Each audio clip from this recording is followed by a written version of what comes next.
Muchas veces cuando se habla del secesionismo catalán nunca se conocen bien los contextos históricos que cubren toda esta idea. Para conectar con la gente hoy en día siempre se suele apelar a los sentimientos, a las minorías, etc.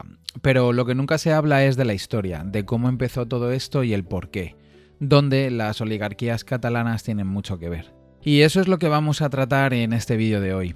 Debemos situarnos en el reinado de Carlos II. En 1681, el abogado político y publicista Narcís Feliu de la Peña publicó un libro cuyo título era, a la moda de los títulos larguísimos de esa época, Político discurso a su majestad suplicando mande y procure impedir el sobrado trato y uso de algunas ropas extranjeras que acaban el comercio y pierden las artes en Cataluña. Es decir, lo que se plantea en este libro es la cuestión del proteccionismo económico. Será ya en época de Felipe V cuando éste otorgue el privilegio a petición de la oligarquía catalana y el rey prohibirá la importación de tejidos de fuera para que no compitan con los propios, y además estableció la obligatoriedad para el ejército de comprar sus uniformes en España. Dato importantísimo porque estamos hablando de cientos de miles de prendas de ropa. Los reyes posteriores, Carlos III, Carlos IV y Felipe VII, continuaron con la prohibición de la importación de textiles foráneos. De hecho, el gran debate político del siglo XIX español fue entre librecambistas y proteccionistas. El librecambismo, que propugnaba el libre cambio sin poner trabas en las fronteras, y los proteccionistas lo contrario, es decir, había que promover la industria nacional y por lo tanto lo que había que hacer era gravar lo que venía de fuera para que los productos hechos en el propio país estuvieran más baratos y por lo tanto se compraran más. Se debe aclarar que el proteccionismo se daba en toda Europa, no fue un fenómeno exclusivamente español. Si extrapolamos esta idea a fechas más o menos actuales, sería una política del tipo Trump para favorecer la industria estadounidense. En el siglo XIX, España fue particularmente proteccionista por varios motivos. La pérdida del imperio, por un lado, lo que significaba pues la pérdida de materia prima y de mercado, es decir, de posibles compradores de productos, y por la debilidad de la industria española, ya que Inglaterra estaba en plena explosión de la revolución industrial y los telares manuales de madera de España no podían competir con los británicos propulsados a vapor. Hay muchos debates políticos sobre la cuestión del proteccionismo, como por ejemplo la que hubo en 1841 entre el político sevillano Manuel Sánchez Silva y el catalán Joaquín Jaumar, donde Sánchez Silva le dice a Jaumar que ya está bien de pedir más sacrificio nacional y seguir defendiendo una supuesta provisionalidad del proteccionismo cuando ya han pasado 3 reyes haciendo lo mismo. Por poner más ejemplos, el novelista francés Stendhal, en uno de sus viajes por el norte de España, escribió que los catalanes quieren leyes justas con la excepción de la ley de aduanas, que debe estar hecha a su antojo.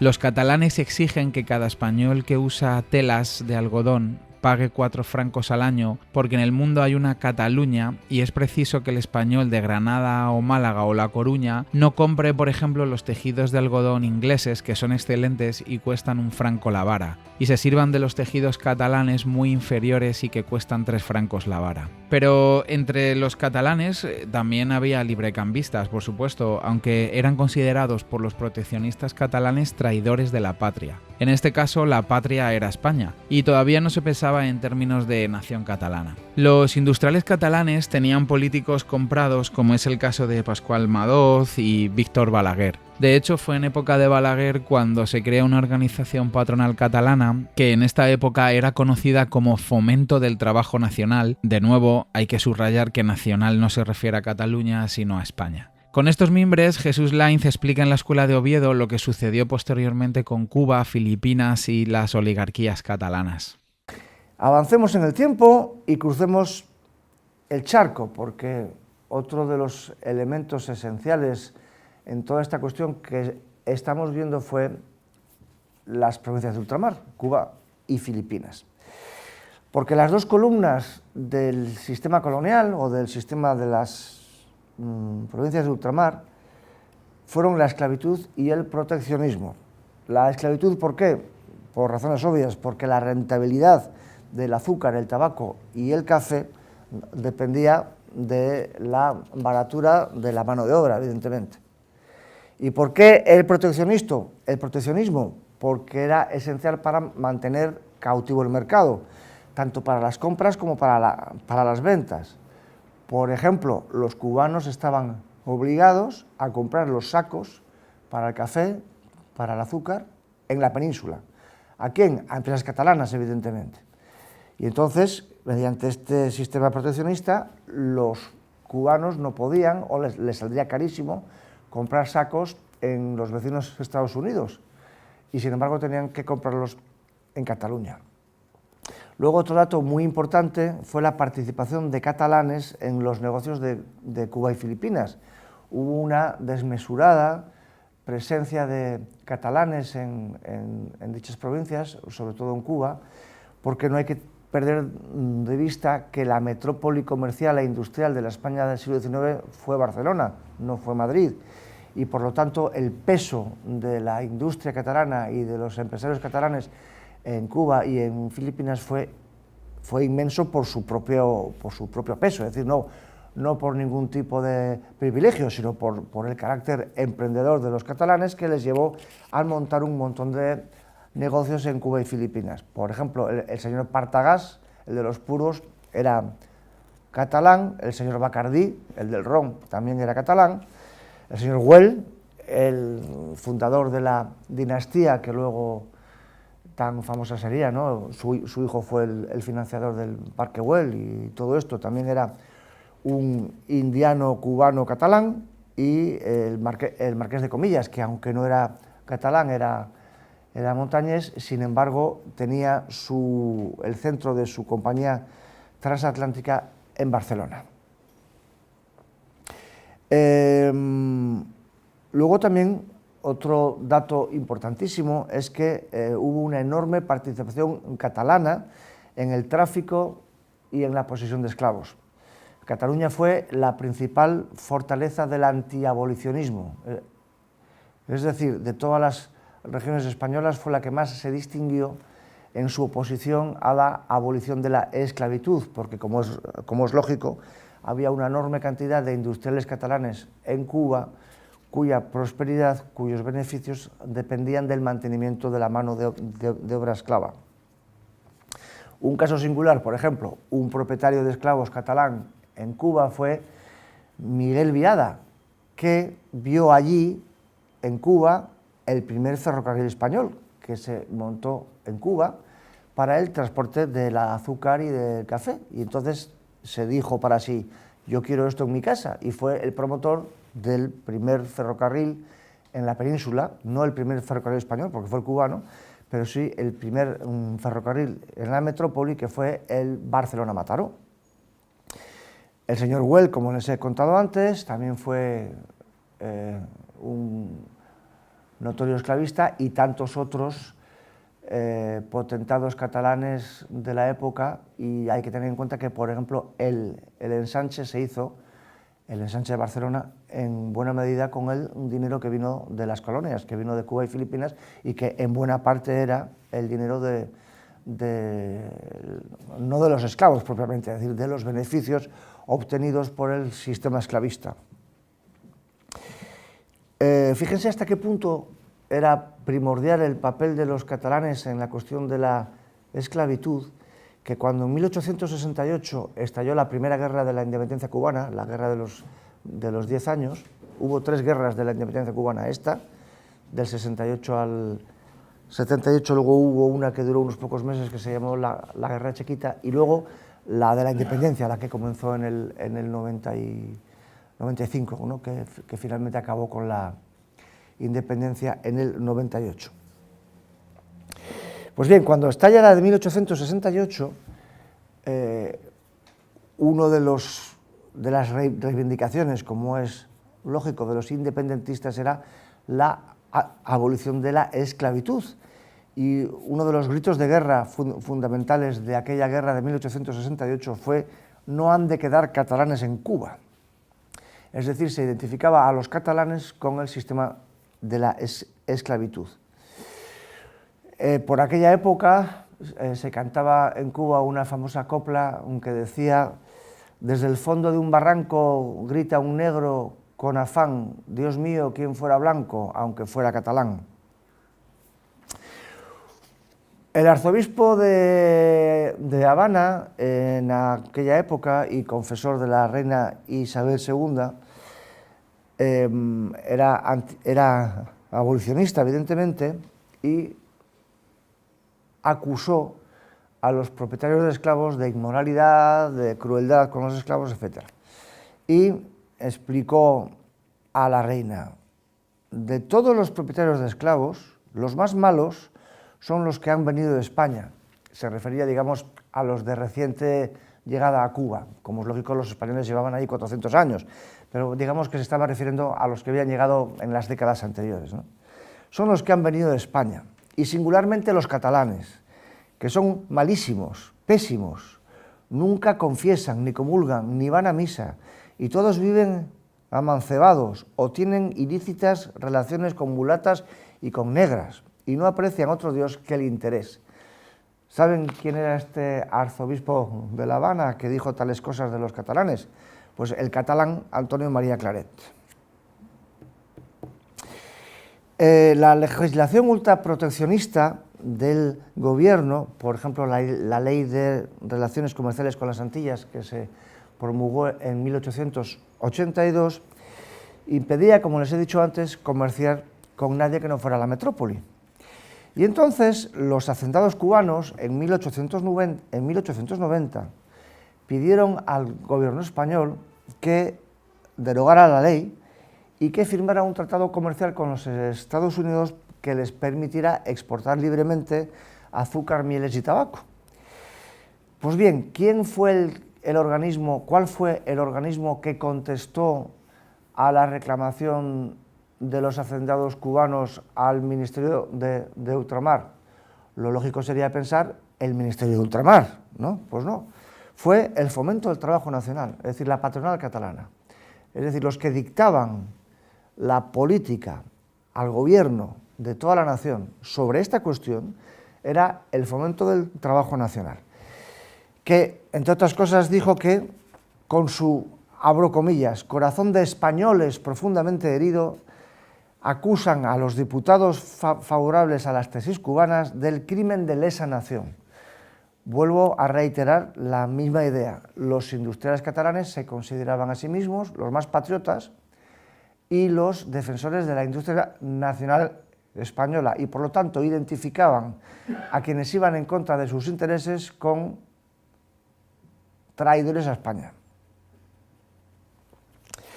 Esta legislación fue la causa principal del estallido final de la Guerra de la Independencia. Pero quedémonos con dos anécdotas esenciales. La primera es que de todas las regiones españolas, la más férreamente opuesta a la concesión de autonomía política, administrativa y económica a los cubanos fue Cataluña. Las instituciones patronales y las institucionales, la Diputación, los ayuntamientos, fueron los más opuestos a la concesión de autonomía a los cubanos y los primeros y más entusiastas organizadores de tropas voluntarias. Es decir, la región española que más tropas voluntarias envió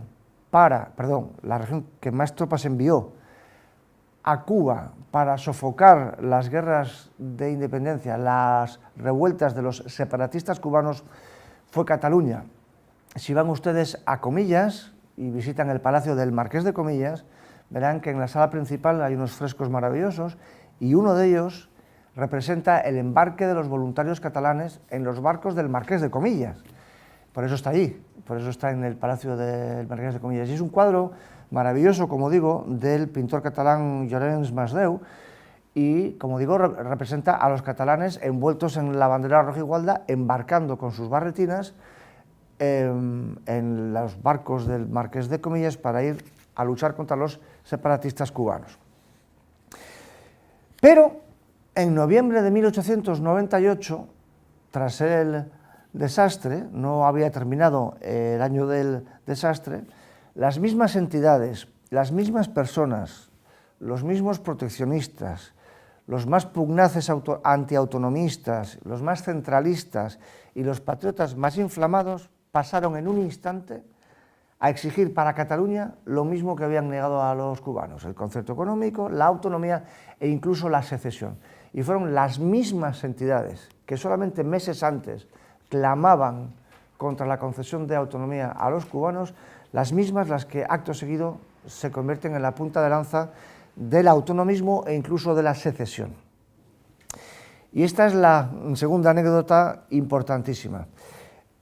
Como digo, no había concluido aquel año de 1898 cuando en el Comité Nacionalista Catalán de París editó en francés una nota dirigida a la prensa europea titulada La Cuestión Catalán y escrita por Prat de la Riba, por el padre del nacionalismo catalán, Enrique Prat de la Riba.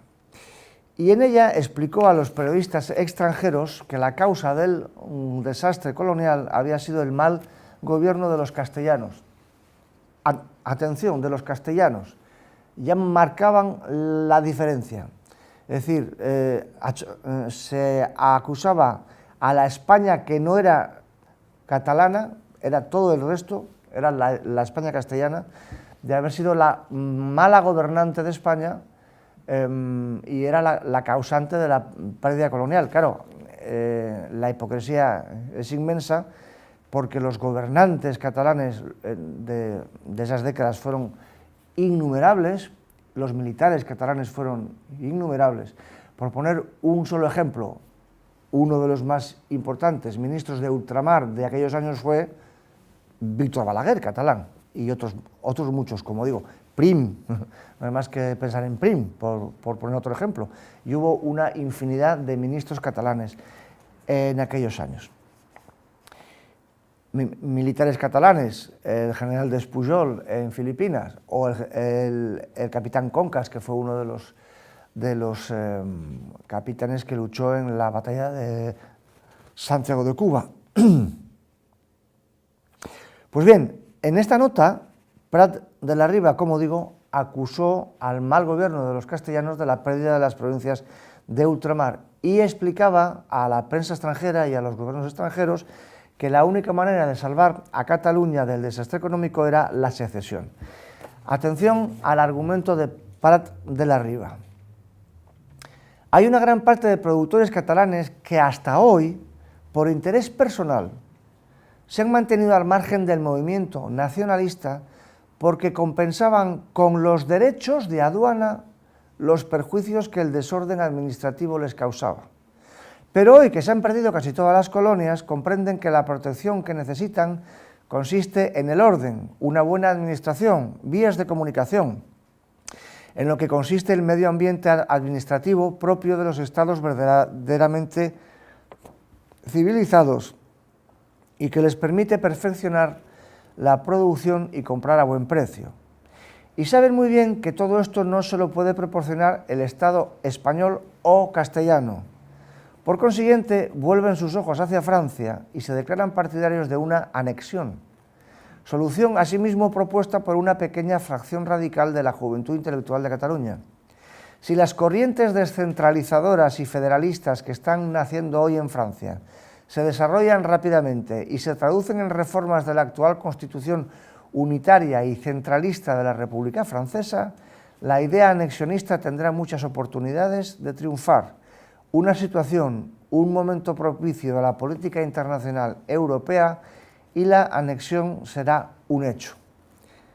Es decir, mientras España fue un buen negocio, los industriales catalanes son los más patriotas, los más españoles de todos, los más imperialistas, los más militaristas. Pero cuando dejó de serlo, nos vamos. 3 años después, en 1901, discutían en el Parlamento las responsabilidades por el desastre colonial y en esas Cortes fueron las primeras en las que hubo 3 diputados de la Lliga Regionalista, el partido recién fundado precisamente con motivo del desastre de 1898. Se funda la Lliga Regionalista, consigue 3 diputados y uno de ellos fue Bartomeu Robert, el exalcalde de Barcelona, que pasó a los anales por sus afanes craneométricos. Pues bien, Bartomeu Robert echó la culpa, como digo, al mal gobierno de España. Y esto fue lo que le respondió el presidente Sagasta. Debe saber el señor Robert que las fuerzas a que se ha referido las ha creado Cataluña, pero las ha creado bajo el amparo, bajo el favor, bajo la protección de todos los gobiernos de España. Se queja el señor Robert del régimen en que vivimos, de la organización del país, y de que por ese régimen y por esa organización no ha llegado España a tener la prosperidad que han alcanzado, afortunadamente para ellos, otros pueblos. Pero el señor Robert y los que piensan como él son los que menos razón tienen para quejarse de la organización ni del régimen en que vivimos, porque gracias a ese régimen Barcelona es una de las poblaciones más importantes del Mediterráneo y Cataluña es hoy próspera y feliz como no lo ha sido jamás. ¿Cómo he de negar la aptitud y las energías de los catalanes? Pero esa aptitud y esas energías hubieran quedado quizá baldías sin la protección que en todos los tiempos han dado todos los gobiernos españoles a esa tierra feliz. Cataluña, que tiene todavía el hereu en la familia, Cataluña ha sido el hereu de la por España, el heredero. ¿Quién lo duda? Habrá sido un heredero que ha sabido utilizar los privilegios y las ventajas que su madre le ha concedido. No se pueden negar las cosas. ¿Quién duda que Cataluña se ha hecho rica por España y con España?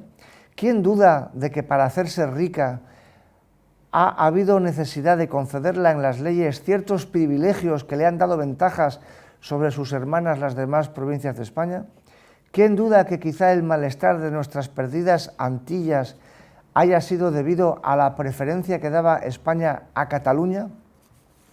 Mucho se habla del España nos roba, pero ¿se le ha ocurrido a alguien jamás pasar la factura a la patronal catalana, al Fomento del Trabajo Nacional por la pérdida de Cuba y Filipinas? Y luego un dato final sobre el siglo XIX. El economista catalán Gabriel Tortella y los coautores del libro Cataluña en España, Historia y Mito, que se editó en 2016, llegan a la conclusión de que el sobrecoste pagado por todos los ciudadanos españoles, y aquí hago un breve paréntesis, todos los ciudadanos españoles incluye a los ciudadanos catalanes, es decir, también los catalanes pagaban el sobrecoste, también los catalanes se vestían y compraban cortinas y compraban manteles, ¿no? Es decir, no solamente eran los del resto de España.